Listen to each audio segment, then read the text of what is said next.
Horizon Zero Dawn is one of this year's first big game releases, and as with any action RPG, there's a whole lot to do and to see. I had a chance to play a few hours of Horizon ahead of its launch, which is February 28th for the United States, and March 1st for everywhere else. Based on my experience, here are some suggestions for how to tackle this highly anticipated new game. Hack a mount. Horizon is massive. I spent about an hour ignoring all the quests and just wandering around the entire eastern side of the map.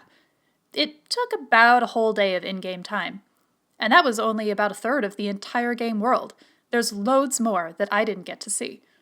If you want to be efficient about transportation, then use Aloy's override ability to hitch a ride from the local wildlife.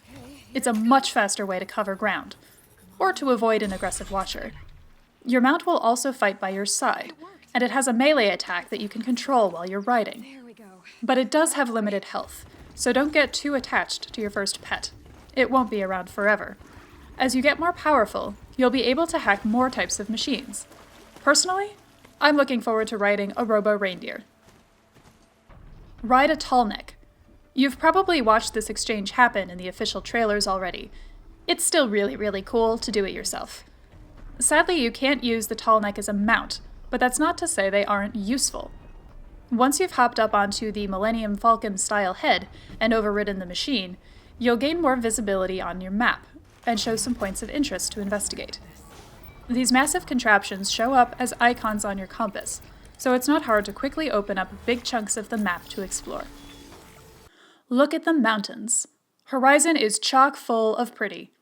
The early game area is a valley ringed with mountains, which means that you're treated to a beautiful vista at every turn.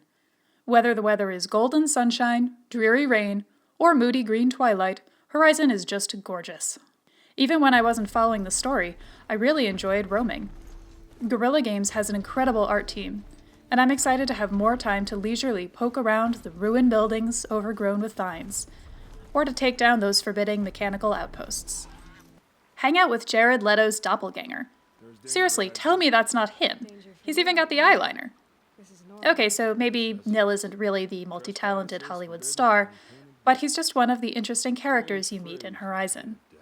The game's first act focuses on the Nora tribe. For this insular and spiritual society, life's not going so great.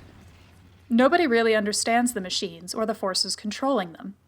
But all of the people are struggling, and they all need your help. Lending a hand gets you experience and, well, you know the RPG drill.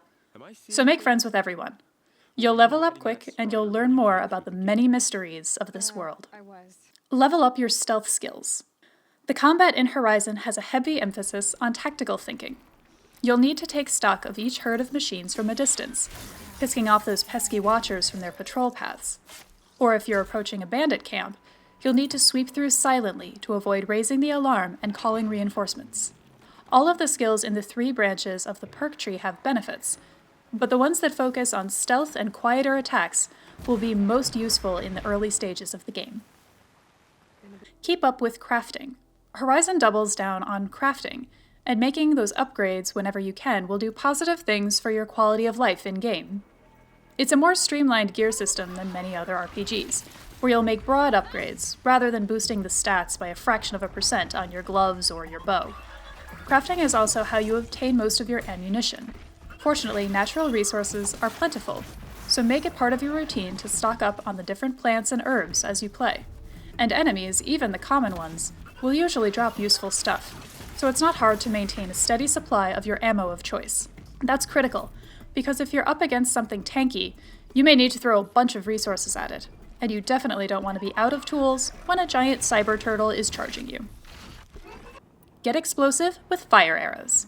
There's a reason why tech gadgets and flames don't mix.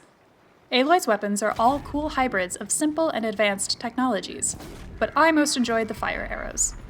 One of my favorite combat moments during the preview was stumbling on a pack of grazers and targeting their antlers with the burning ammo. Waves of explosions, always super satisfying. If you want to see more about Horizon Zero Dawn and all the other big games and entertainment coming your way in 2017, you can follow our channel here at youtube.com/gamesradar.